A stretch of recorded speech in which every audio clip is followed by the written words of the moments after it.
Welcome to our journey through the cosmos. Today we tackle the biggest misconception in cosmology, the nature of the Big Bang itself. Many imagine the Big Bang as an explosion in space, like a grenade detonating, sending matter rushing into a pre-existing void. But this is fundamentally wrong. The Big Bang wasn't an explosion in space. It was an explosion of space. Think of the surface of an inflating balloon. Every point moves away from every other point. There is no center on the surface. In general relativity, we describe this with a metric that changes over time. Galaxies remain at fixed coordinates, but the scale factor increases. The FLRW metric describes a homogeneous, isotropic universe where the scale factor, A of t, dictates how distances stretch. This expansion causes light stretching as it travels, which we call cosmological redshift.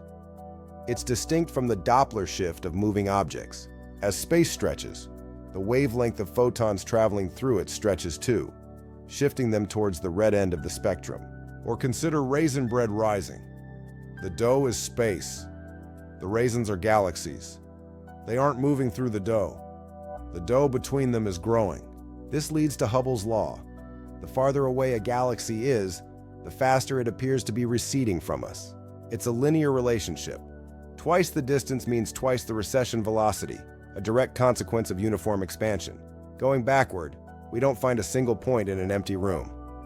We find the entire universe becoming incredibly dense and hot everywhere at once.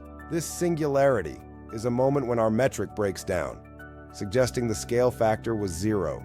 Whether the universe is finite or infinite, the expansion happens everywhere.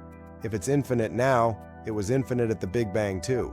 Cosmology studies the history of this scale factor, how gravity slows it down, and how dark energy speeds it up. A common confusion: can galaxies move away faster than light? In general relativity, yes, because space itself expands. Special relativity limits motion through space, but it doesn't limit how fast space itself can stretch between objects. We see this expansion in the light from distant supernovae and the cosmic microwave background, which we'll cover in future videos. So remember, the Big Bang is not an explosion in space.